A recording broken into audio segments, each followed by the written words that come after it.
여호와여 주께서 나를 권유하심으로 내가 그 권유를 받았사오며 주께서 나보다 강하사 이기셨으므로 내가 조롱거리가 되니 사람마다 종일토록 나를 조롱하나이다. 내가 말할 때마다 외치며 파멸과 멸망을 선포함으로 여호와의 말씀으로 말미암아 내가 종일토록 치욕과 모욕거리가 되니이다. 내가 다시는 여호와를 선포하지 아니하며 그의 이름을 말하지 아니하리라 하면 나의 마음이 불붙는 것 같아서 골수에 사무치니 답답하여 견딜 수 없나이다. 나는 무리의 비방과 사방이 두려움을 들었나이다. 그들이 이르기를 고소하라 우리도 고소하리라 하오며 내 친한 벗도 다 내가 실족하기를 기다리며 그가 혹시 유혹을 받게 되면 우리가 그를 이기어 우리 원수를 갚자 하나이다. 그러하오니 여호와는 두려운 용사 같으시며 나와 함께 하심으로 나를 박해하는 자들이 넘어지고 이기지 못할 것이오며 그들을 지혜롭게 행하지 못함으로 큰 치욕을 당하리오리니 그 치욕은 길이 잊지 못할 것이니이다. 의인을 시험하사 그 폐부와 심장을 보시는 만군의 여호와여 나의 사정을 주께 아뢰었사온즉 주께서 그들에게 보복하심을 나에게 보게 하옵소서.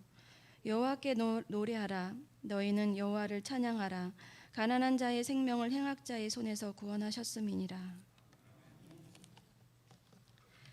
버가모 교회의 사자에게 편지하라. 좌우에 날성검을 가지신 이가 이르시되 내가 어디에 사는지를 내가 아노니 거기는 사탄의 권자가 있는 데라. 내가 내 이름을 굳게 잡아서 내 충성된 증인 안디바가 너희 가운데 곧 사탄이 사는 곳에서 죽임을 당할 때에도 나를 믿는 믿음을 저버리지 아니하였도다. 그러나 내게 두어 가지 책망할 것이 있나니 거기 내게 발람의 교훈을 지키는 자들이 있도다. 발람이 발락을 가르쳐 이스라엘 자손 앞에 걸림돌을 놓아 우상의 제물을 먹게 하였고 또 행음하게 하였느니라. 이와 같이 내게도 니골라 당의 교훈을 지키는 자들이 있도다. 그러므로 회개하라. 그러하지 아니하면 내가 네게 속해 가서 내 입의 검으로 그들을 싸우리라. 귀 있는 자는 성령이 교회들에게 하시는 말씀을 들을지어다. 이기는 그들에게는 내가 감추었던 만나를 주고 또 흰 돌을 줄 터인데 그 돌 위에 새 이름을 기록할 것이 있나니 받는 자밖에는 그 이름을 알 사람이 없느니라. 아멘. 아멘. 하나님께서 우리에게 주신 말씀입니다. 네, 오늘은 예레미야 20장의 말씀과 요한계시록 2장의 말씀을 통해서 진리를 타협하지 말라는 제목으로 말씀의 은혜를 나눕니다. 초대교회 7교회에 주시는 편지, 오늘은 세 번째 시간입니다. 에베소 교회에 주시는 편지, 서머나 교회에 주시는 편지, 그리고 오늘은 세 번째로 버가모 교회에 주시는 이런 편지입니다. 비단 2000년 전에 있었던 그 어떤 교회에 주시는 말씀이 아니라 이 말씀은 오늘 저와 여러분 그리고 우리 교회에 주시는 말씀입니다. 우리가 이 말씀을 믿음으로 잘 받아들이고 또 우리의 삶을 한번 돌아보고 새롭게 결단하는 그러한 시간들이 되시기를 바랍니다. 자, 오늘 12절 말씀에 보면 버가모 교회의 말씀을 전하시는데, 자, 에베소 교회도 그랬고 서머나 교회도 그랬고 예수님의 모습을 사도 요한이 기록하고 있어요.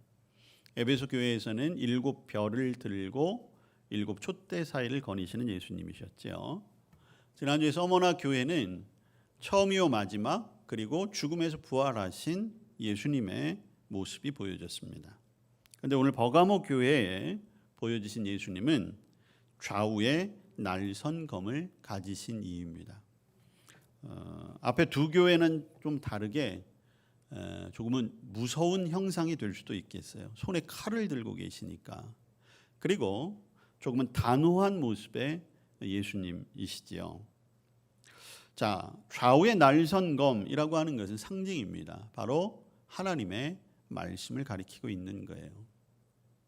여러분, 하나님의 말씀으로 이 세상이 창조되었지요. 그리고 하나님의 말씀으로 결국 우리 모두는 심판을 받게 됩니다. 날선검을 들고 계셨다라고 하는, 검이라고 하는 것은 도려내는 것입니다. 잘라내는 것이죠. 하나님의 말씀 앞에 온전히 서지 못한 자들은 결국은 잘라지는 것입니다. 도련해지는 거예요. 영원한 지옥에 던져지게 되는 것입니다.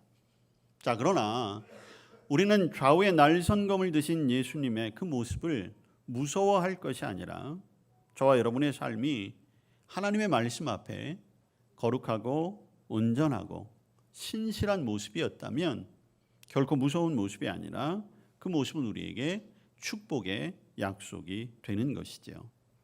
하나님의 말씀은 순종하는 자에겐 축복이지만 그 말씀을 거절하는 자들에겐 영원한 심판, 저주로 오기 때문인 것입니다. 오늘 그 예수님이 저와 여러분 앞에도 말씀하십니다. 말씀을 가지고 우리의 삶을 돌아보고 계십니다. 또한 저와 여러분도 마찬가지지요.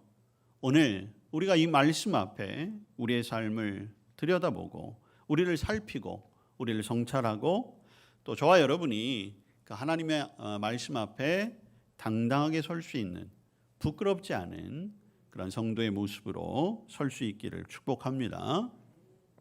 자, 그러면서 예수님이 말씀하시는데 13절 말씀해 보니까 내가 어디에 사는지를 내가 안다 이렇게 말씀하세요. 자, 버가모라고 하는 데를 아신다는 거예요. 그런데 예수님이 그 버가모를 이렇게 평가하십니다. 거기는 사탄의 권좌가 있는 곳이다. 이 말은 한마디로 이야기하면 버가모라고 하는 동네가 사탄의 소굴이라는 거예요. 온 동네가 사탄으로 가득 차 있다. 사탄의 권좌, 즉 사탄의 우두머리가 그 동네에 있다라고 하는 것이에요. 여러분, 삶의 자리가 굉장히 중요하지요. 어느 곳에 사느냐가 굉장히 중요합니다. 특히 우리나라 사람들은 사는 동네를 굉장히 중요시하게 여기지요. 자녀 교육을 위해서라면 뭐 어느 곳이라도 좋은 곳이라고 한다면 반드시 그곳에 가서 살아야 되고, 뭐 자연 경광이 좋은데 뭐 살아야 되고, 그래서 그런 데는 뭐 땅값도 집값도 비싸고 뭐 그렇잖아요. 비싼 이유는 그만큼 많은 사람들이 원하기 때문에, 뭐 살기 좋다라고 이야기하니까, 교육 환경이 좋으니까, 뭐 주거 환경이 좋으니까, 교통이 편리하니까 그런 삶의 자리들이 중요해요. 그런데 버가모는 그 삶의 자리가 한마디로 사탄의 소굴이라는 겁니다. 주변이 온통 사탄으로 가득 차 있다는 거예요. 자, 이 버가모라고 하는 동네가 어떤 도시냐? 이 버가모라고 하는 도시는 지금으로 이야기하면 행정적인 수도예요. 이 버가모는 당시 로마의 식민지였거든요. 그럼 로마는 식민지 정책을 하기 위해서 총독을 보냅니다. 당시 이제 이 버가모가 지금의 터키 지역인데 여기를 다스리기 위해서 총독이 살던 곳이 버가모였어요. 그러니까 총독의 관저가 여기에 있었어요. 자, 그러면 이 총독은 이제 황제의 명을 받고 왔잖아요. 그러면서 가장 먼저 한 것이 무엇이냐? 도시 전체를 황제가 마음에 들 만한 도시가 되어야 했죠. 그러기 위해서 황제를 위한 신전을 만들었습니다. 그리고 모든 사람들이 황제를 신으로 숭배하게 만들었어요. 정치와 행정의 중심지였습니다. 자, 정치와 행정의 중심지다 보니까 소위 말해서 좀 배운 사람들, 식자들이 모여들었어요. 그래서 당시 버가모에는 약 한 20만 권의 장서가 소장된 도서관이 있었습니다. 여러분, 당시의 책은 지금처럼 종이책이 아니라 양피지로 만들었어요. 짐승의 가죽. 그러니까 그런 짐승의 가죽으로 만든 책이 20만 권이나 있었다는 것입니다. 이 버가모의 어원 자체가 그 양피지에서 나왔어요. 그만큼 굉장히 그런 장소를 소장하고 있는 도서관이 유명한 곳이었고, 그리고 이 버가모라고 하는 지역은 여러분 그 의학의 선구자라고 하는 사람이 히포크라테스라고 하잖아요. 명의로 소문이 났는데 그 히포크라테스만큼 유명한 명의로 소문난 사람이 갈렌이라고 하는 사람입니다. 근데 그 사람의 출생지로도 유명했어요. 그래서 이 버가모는 의술이 발달했어요. 그런데 여러분 옛날에 우리나라도 마찬가지지만 서구도 마찬가지고 고대 근동도 마찬가지고 의술은 곧 주술과 연결이 됩니다. 그러니까 단순히 의학적인 치료뿐만이 아니라 거기에 어떤 마술적이고 미신적인 요소들이 분명히 같이 있어요. 그러다 보니까 이 버가모도 마찬가지예요. 많은 사람들이 병을 고치러 오는데 단순히 의학적인 시술만 받는 게 아니라 그러기 위해서 미신적인 행위들이, 즉 우상을 숭배한다거나 기타 여러 가지 어떤 마술적인 그런 일들에 굉장히 심취되어 있는 도시가 이 버가모라고 하는 곳이었습니다. 그리고 이 버가모에는 그 동네 중심에 약 한 350m 정도 되는 산이 있었는데 그 위에다가 신전 3개를 지어놨어요. 제우스 신전, 디오니소스 신전, 그리고 아테나 신전, 이 3개의 신전을 지어놨습니다. 그래서 버가모에 사는 사람들은 고개를 들면 언제나 그 신전을 바라볼 수 있는 거예요. 버가모 동네에서는 어디에 있든지 그 신전이 보이는 거예요. 우리 서울도 뭐 요새는 오염 때문에 잘 안 보이지만 어디에 있든지 고개를 들면 남산의 남산타워가 보이잖아요. 근데 이게 굉장히 중요한 거예요. 사람이 무엇을 보느냐. 우리나라 선교 초기에 선교사님들이 이제 한국에 와서 교회를 세워야 되잖아요. 그때 가장 첫 번째로 염두에 두었던 것이 뭐냐면 동네의 중심에 가장 높은 곳에 교회를 세웠어요. 그래서 동네의 입구 그리고 동네의 중심에 가장 잘 보이는 곳에 성전을 짓고 십자가를 세웠습니다. 왜? 언제든지 보여야 하기 때문에. 그게 굉장히 중요한 거예요. 자, 이렇듯이 버가모는 온통 우상으로 가득 찬 도시였어요. 어디를 가든지 가이사, 그가 우리의 신입니다. 우리의 주인입니다. 그렇게 고백하고 다녀야 됐고, 몸이 아프면 주술사들을 찾아가서 제물을 드리고 거기에 제사를 지내서 건강을 회복해야 됐어요. 아침에 눈을 뜨면 가장 먼저 보이는 것이 우상의 신전들이었습니다. 온통 거리에는 우상에게 바쳐졌던 제물들, 거기에 바쳤던 음식들, 그리고 제가 몇 차례 설명했지만 신전이 있는 곳에는 늘 어떤 성적인 문란함이 함께 있었어요. 그게 일상이었어요. 그게 죄인 줄 모르는 거예요. 그냥 일상이기 때문에. 자, 이런 데서 믿음을 지킨다? 교회가 있다? 버가모 성도들은 사실은 대단한 것입니다.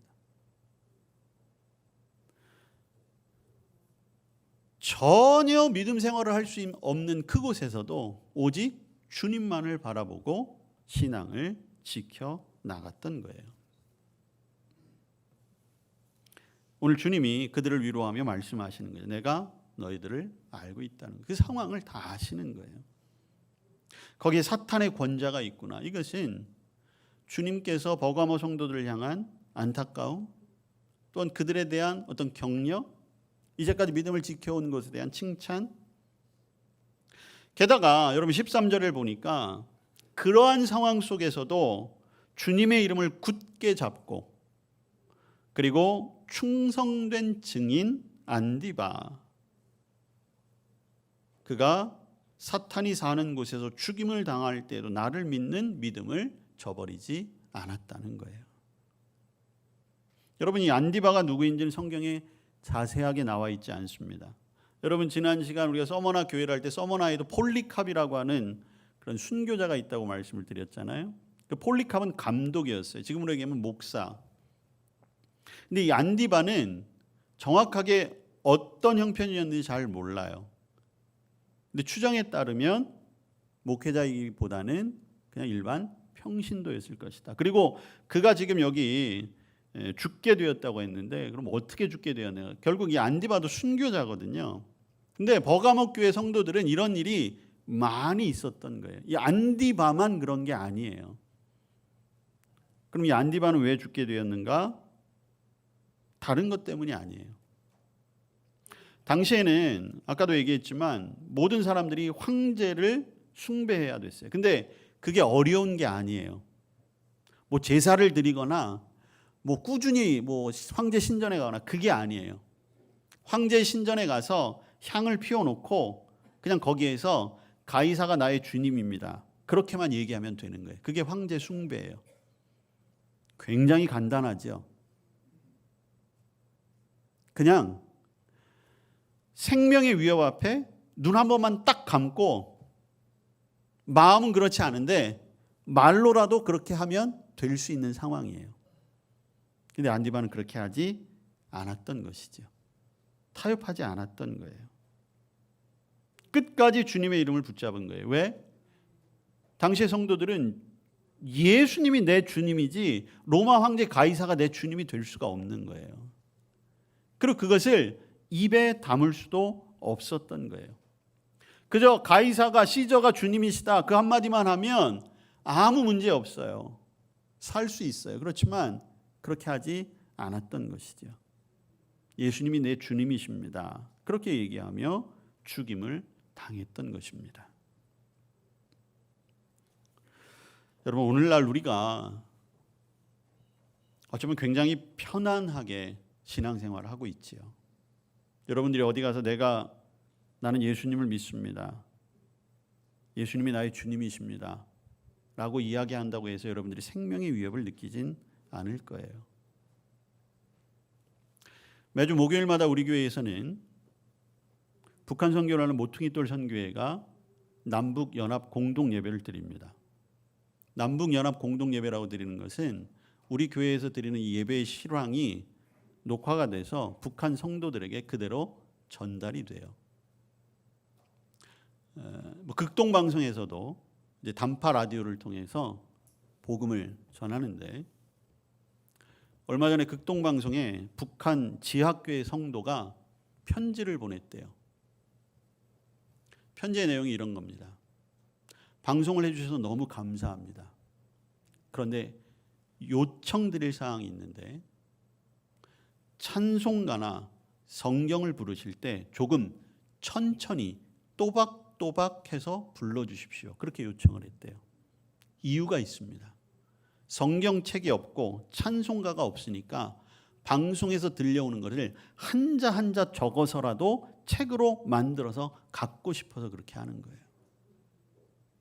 여러분, 우리로서는 상상할 수 없는 일이잖아요. 여러분, 뭐 북한의 체제는 거기는 그 북한의 지도자들이 신이잖아요. 로마 황제를 섬기는 것처럼. 그렇게 살 수도 있어요, 거기 사람들이. 그런데 그럼에도 불구하고 생명의 위협을 무릅쓰고 이불을 뒤집어 쓰고 지하 굴 속에서 그 남한에서 들려오는 찬송가 그 가사 하나하나를 써가면서 들려오는 성경책을 한 구절 한 구절 적으면서 믿음을 지켜가고 있는 그들의 모습과 오늘 우리의 모습 분명히 비교할 것이 있는 것이죠. 그들도 역시 마찬가지예요. 주님의 이름을 굳게 잡았고 절대로 버리지 않았던 것입니다. 오늘 버가모 교회 성도들의 신앙은 정말 존경할 만한 거예요. 감히 우리가 어떻게 이야기할 수 없는 그런 믿음의 길을 살아가고 있는 거죠. 그러면서 오늘 나는 어떠한 믿음의 길을 걸어가고 있는가? 나는 정말로 주님의 말씀을 붙들고 살아가는 자인가? 만약 나에게 이런 일이 닥친다면 나는 죽음 앞에서도 믿음을 저버리지 않을까? 아니, 죽음은 둘째치고라도 어떤 세상을 향한 즐거움, 세상의 목적들 이런 것 앞에서도 나는 꿋꿋하게 믿음의 길을 걸어갈 수 있을까라고 하는 것이죠. 제가 신앙의 기본으로 돌아가야 되겠다라고 하면서 사도신경을 여러분들과 함께 나누었고 이제 7교회 이야기를 함께 나누고 있는데 오늘 3번째잖아요. 하면 할수록 제가 너무 힘들어요. 솔직하게 말씀을 드리면. 설교를 준비하는 제가 너무 힘들어요. 이건 저의 부끄러운 고백인데 설교자인 저의 삶이 제가 여러분들에게 말씀을 드리는데 잘 안 되는 거예요. 이렇게 살기가 저 같아도 너무 힘든 거죠. 그러니까 저도 잘 안 되는 거예요. 처음 사랑, 환난과 고난 속에서도 변하지 않는 믿음. 오늘 타협하지 말라. 제가 설교 제목을 잡았거든요. 근데 우리 교회에서 제일 많이 타협하는 사람이 저예요. 세상은 어떻게 생각하지? 다른 교회들은 어떻게 하지? 우리 교인들은 지금 어떻게 하고 있을까? 내가 목사로서 이런 목회 계획을 세우고 이런 방향으로 선교를 하고 이렇게 교육을 하고 이렇게 교제를 하고 이런 조급으로 할 때 우리 교인들은 어떻게 생각할까? 제가 제일 많이 타협하고 있는 거예요. 하나님의 말씀과 하나님의 기준이 우선이라고 저도 생각하고 있거든요. 알고는 있거든요. 근데 제가 가장 많이 타협하고 있고 가장 많이 눈치 보고 있고 그리고 가장 용기가 없어요. 이거를 제가 설교하고 있으니 제가 얼마나 힘들겠습니까? 여러분들의 상황과 형편과 처지를 제가 모르는 것도 아니잖아요. 여러분들이 얼마나 열심히 사시고 얼마나 수고하고 애쓰고 여러분들의 지금의 상황에서 최선을 다한다는 것도 알아요. 근데 말씀에 비추어 보면 그럼에도 불구하고 여전히 부족한 저의 모습과 우리 교회의 모습들이 보여지는 거예요. 그러면 설교자로서 안 할 수가 없는 거죠. 오늘 구약의 말씀 예레미야 말씀을 읽었는데 예레미야 선지자가 딱 그 모습이에요. 예레미야가 하나님의 말씀을 받았어요. 하나님의 말씀을 받았으니까 하나님의 말씀대로 전했어요. 아무도 듣질 않아요. 듣지 않는 것뿐만이 아니라 조롱하고 비난하고 너는 어떻게 하나님의 사람이라는 사람이 그따위 말만 하고 있어?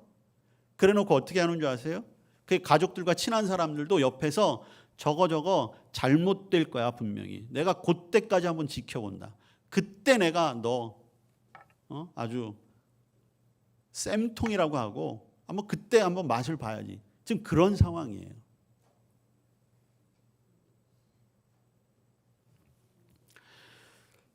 여러분 우리가 다시 한번 하나님 앞에 우리의 믿음의 자리를 돌아보아야 합니다. 힘드시죠? 어려우시죠? 근데요 해야 돼요. 믿음은 해야 됩니다. 자, 이런 버가모 교회인데 오늘 14절에 보니까 그럼에도 불구하고 그 버가모 교회를 주님이 책망하고 계세요. 야, 주님도 너무 하시지 않아요? 버가모 교회 성도들이 지금 어떤 상황에서 신앙생활을 하고 있는데 거기에다가 말씀하시는 게 두 가지예요. 첫째는 발람의 교훈을 따른다는 것과 두 번째는 15절에 나오는 것처럼 니골라당의 교훈을 따른다는 겁니다. 발람의 교훈이라는 건 이런 거예요. 이건 구약의 말씀이에요. 구약 민수기에 나오는 말씀인데 여러분 발람, 발락 두 사람이 나와요. 이거 좀 헷갈리실 거예요. 이름은 많이 들어보셨죠. 자, 발락은 모압의 왕이에요. 모압은 조상을 따라가 보면 이스라엘과 따져볼 때는 혈족간으로 가까워요. 왜냐하면 그 롯 아시잖아요. 롯이 아브라함과 함께 소돔과 고모라가 멸망할 때 탈출하는데 가족들만 나오다 보니까 롯의 두 딸들이 후손이 없는 거예요. 그래가지고 그 두 딸이 아버지하고 동침해서 후손을 이었는데 그 후손이 암몬하고 모압이에요. 근친상간의 후손들이에요.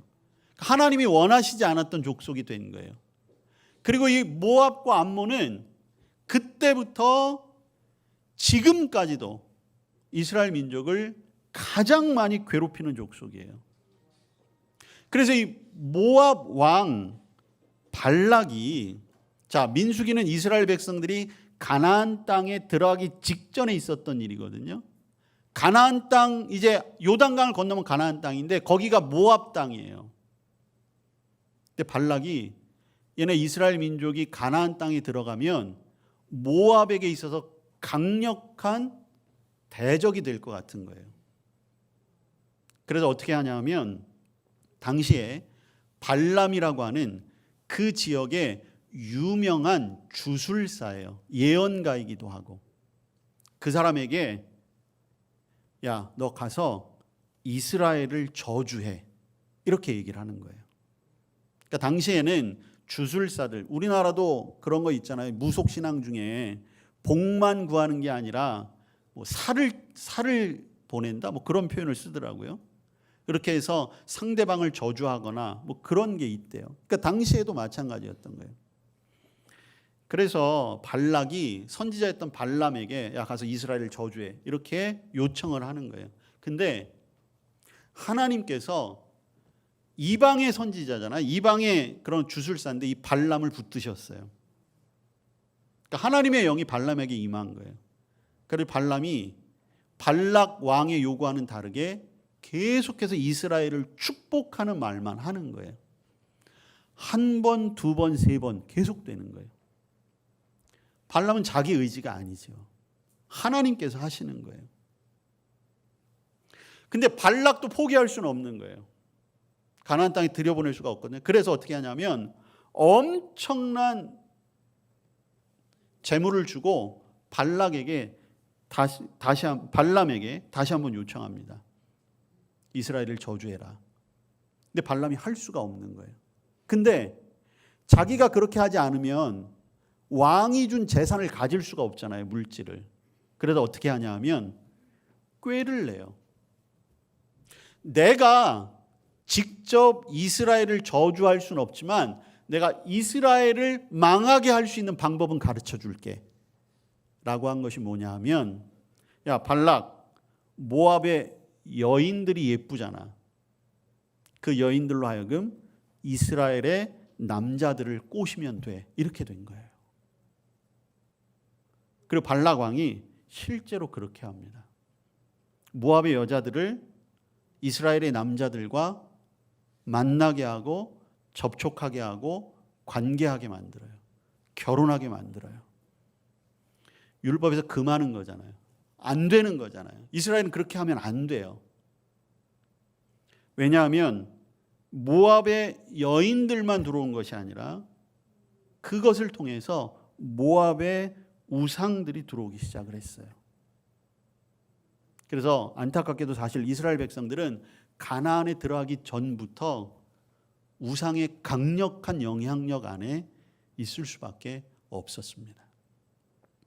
이게 발람의 교훈이에요. 발람이 직접 뭐 우상 숭배를 해라, 음행을 저질러라, 그렇게 얘기한 건 아니잖아요. 선지자로서. 그렇지만 방법을 가르쳐 준 거예요. 근데 당시의 버가모 교회 교인들에게 그런 생각을 가진 사람들이 있었다는 거예요. 자, 아까 버가모가 어떤 상황이라고요? 주변이 조금만 고개를 돌리면 온통 우상이에요. 온통 쾌락의 천지들이에요. 그리고 그것을 아무런 죄책감 없이 받아들일 수 있는 상황이에요. 그래서 버가모 교회 교인들 중에서도 예수님을 믿어요. 근데 생활 습관은 그대로인 거예요. 그리고 그것이 아무렇지도 않은 거예요. 왜? 늘 벌어지는 일이니까. 자기가 그렇게 생활처럼 살았으니까. 그리고 거기에 니골라당이라고 있는데 니골라당도 다르지 않아요. 이 니골라당이라고 하는 것은 에베소 교회에서 있었어요. 근데 에베소 교회는 이 니골라당을 그래도 잘 방어했어요. 근데 버가모 교회는 그렇지 못했던 거예요. 이 니골라당이라고 하는 곳은 어떤 곳이냐면 초대교회 교인들 가운데 집사 중에 니골라라고 하는 사람들에 의해서 그 파당이 만들어졌다. 이렇게 추측이 되고 있는데 이들은 영혼과 육체를 분리해요. 그래서 구원은 영혼만 해당된다고 생각을 하는 거예요. 그래서 육체는 어떤 죄를 저질러도 상관이 없는 거예요. 영혼이 구원받았으면. 그래서 영혼이 구원받았다는 확신이 있으면 우상에게 가서 절해도 되고 우상에게 바쳐진 음식을 먹어도 되고 신전에 가서 그 사제들과 성관계를 맺어도 아무런 문제가 없는 거예요. 자, 오늘 버가모 교회를 흔들었던 것은 어떤 것이냐? 믿음은 있지만 세상적인 것을 전혀 끊지 못하고 거기에서 거룩함을 지키지 못했다는 거예요. 그리고 그것을 오히려 장려하고 있다는 것입니다. 제가 그런 생각을 한 적이 있어요. 제가 만약에 신학을 공부하지 않고 목사가 되지 않았더라면 지금보다 훨씬 더 믿음이 좋았을 수도 있겠다. 그런 생각을 한 적이 있어요. 여러분들 혹시 이해가 되실지 잘 모르겠지만 제가 신학교에 들어가면서부터 고민한 내용 중에 하나였어요.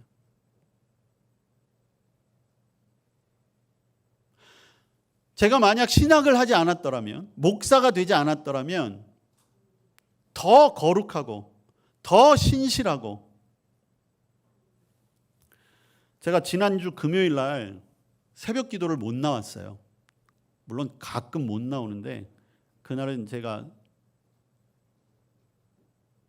못 나온 게 아니라 안 나왔어요. 일어났는데 죄송하지만 가기가 싫은 거예요.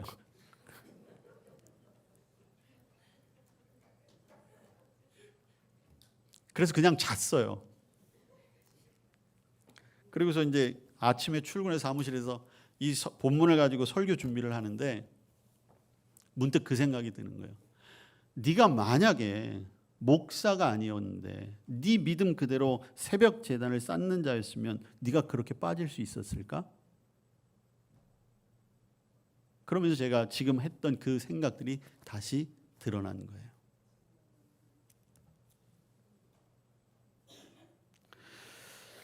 여러분, 우리의 믿음이라고 하는 것, 이것은 끊임없이 타협의 유혹을 받아요. 지금 네 상황이 이러니까, 네 처지가 이러니까 그 정도까지는 괜찮아. 이 정도는 되는 거야. 야, 다른 사람들도 다 그렇게 하고, 야, 다른 교회도 다 그렇게 하는데. 여러분, 우리의 적인 사탄은 속이는 데 선수거든요. 기만과 유혹의 전문가입니다.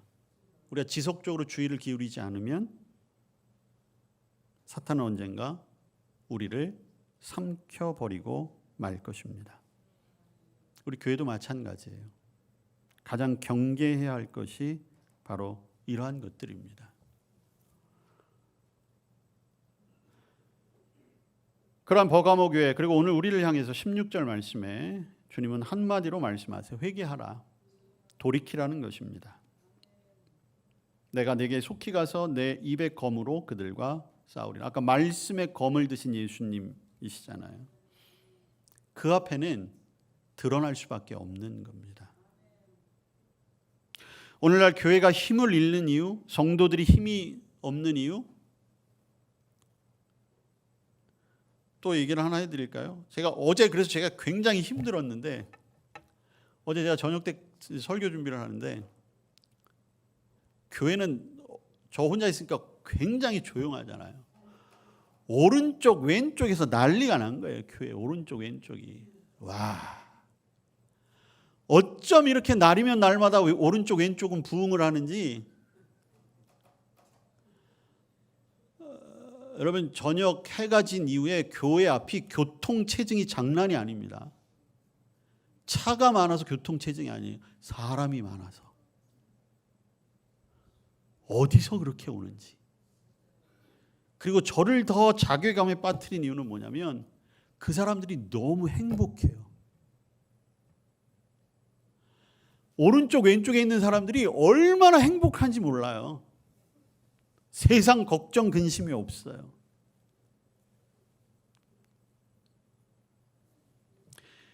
오른쪽 옆에는 막 휘황찬란하고 반짝반짝하고 뭐 그냥 노랫소리가 뭐 하늘을 찌르고. 그 가운데 불 꺼진 우리 교회를 보니까 그렇다고 제가 나가서 불을 환히 킬 수도 없고. 하여튼 어제 설교를 준비하면서 하여튼 이런 복잡한 생각이 저를 굉장히 힘들게 하고 했었습니다. 여러분, 그럼에도 불구하고 우리가 믿음의 길을 지켜야 하는 이유는 거기에는 분명한 결과와 상급이 있기 때문입니다. 17절 말씀이에요. 이기는 자에게는 감추었던 만나를 주고 흰 돌을 줄 것이다 말씀하셨습니다. 여러분, 오늘날 교회와 성도들이 힘을 잃고 있는 것 중에 하나가 사실은 다른 것이 아니에요. 하나님의 음성, 하나님의 말씀에 관심과 귀를 기울이는 것보다는 세상에 너무 관심이 많아요. 세상에 너무 민감해요. 세상의 소리, 세상이 보는 것, 세상이 원하는 것. 그래서 거기에 자꾸만 맞춰가는 거죠. 세상의 흐름에 따라 예배 시간도 조정해보고, 세상의 흐름에 따라 교회 여러 가지 목회 계획도 세워보고, 그게 틀린 거죠, 사실은. 그러니까 능력이 있을 수가 없는 거예요. 하나님의 길인가 사람의 길인가? 하나님의 길을 갈 때 분명한 약속을 주시는 것 우리가 반드시 믿고 확신하고 주님의 길을 쫓아가야 할 것입니다. 만나를 주신다고 했죠. 만나는 이스라엘 백성들을 살게 한 근원이었습니다. 광야를 이겨내게 했던 것이죠. 여러분, 오늘 우리가 사는 것도 마찬가지입니다. 하나님이 우리를 먹이셔야 살 수 있습니다. 그리고 주님이 말씀하셨죠. 여러분, 어느 날 많은 사람들이 예수님을 찾아와 가지고 우리에게도 만나를 좀 주십시오. 우리 선조들이 먹었던 좀 만나를 좀 주시면 안 되겠습니까? 오병이어의 기적이 있었던 직후예요. 근데 그때 예수님이 말씀하셨습니다. 내가 생명의 떡이다. 여러분, 우리에게 주어진 만나는 예수님 그분이십니다. 그분의 말씀이에요. 그 말씀이 오늘 저와 여러분을 살게 할 줄로 믿습니다. 그리고 흰돌을 주신다고 해서 이 흰돌이라고 하는 것은 당시에도 재판에 따라서 무죄 판결을 받으면 흰 돌을 주는 그러한 풍습이 있었대요. 흰 돌을 준다라고 하는 것은 우리의 신분이 새로워졌다는 것을 의미합니다. 그리고 거기에 새 이름을 기록하겠다 말씀하시잖아요. 저와 여러분의 이름이 다른 곳이 아니라 하나님 나라의 생명책에 기록되어져야 할 것입니다. 그 이름을 받는 자밖에는 모른다는 거예요. 여러분, 하나님은 우리 한 사람 한 사람을 기억하시고 그 한 사람 한 사람을 오늘도 찾고 계심을 기억하시기를 바랍니다. 여러분, 저와 여러분도 오늘 버가모 교회가 받았던 칭찬, 물론 책망도 있지만 버가모 교회가 가졌던 칭찬, 주님의 이름을 굳게 잡는 저와 여러분 될 수 있기를 바랍니다. 여러분, 굳게 잡기 위해서는 힘이 있어야 돼요. 우리의 힘이 어디에서 옵니까? 여러분, 육체적으로는 힘을 얻기 위해서는 밥을 먹잖아요. 영적인 힘은 다른 곳에 있는 것이 아니에요. 기도하는 삶, 찬송하는 삶, 성경 말씀을 한 구절이라도 읽는 그 삶, 그 삶이 쌓여질 때 그것이 우리의 힘이 되는 것입니다. 힘이 없으면 잡을 수가 없어요. 아무리 악한 상황이라 할지라도 우리가 그곳에서 힘을 내고 주님의 이름을 붙들고 살아가야 할 것입니다. 여러분, 세상과 타협하지 마십시오. 여러분, 세상은 자꾸만 섞으라고 하지요. 그래서 요새는 학문도 섞잖아요. 융합, 통합, 굉장히 좋은 말처럼 들려요. 그러나 신앙은 아니에요. 신앙은 섞는 것 아닙니다. 선택과 포기를 분명하게 해야 합니다. 오늘 우리의 모습을 다시 한번 돌아보시고 우리가 타협하지 않는 신앙을 가지시고 오히려 더욱더 형통하게 하시는 하나님의 은혜, 하나님의 축복을 믿고 주님의 길을 걸어갈 수 있는 먼저 제가 될 수 있기를, 그리고 여러분이 될 수 있기를, 우리 교회가 될 수 있기를 주님의 이름으로 축복합니다. 주님, 오늘 주신 말씀 우리의 마음에 잘 새기게 하시고 하나님 나라를 향한 굳건한 믿음으로 주님을 굳게 붙잡고 세상과 타협하지 않고 나아가는 믿음의 사람들 되게 하여 주시옵소서. 예수님 이름으로 기도합니다. 아멘.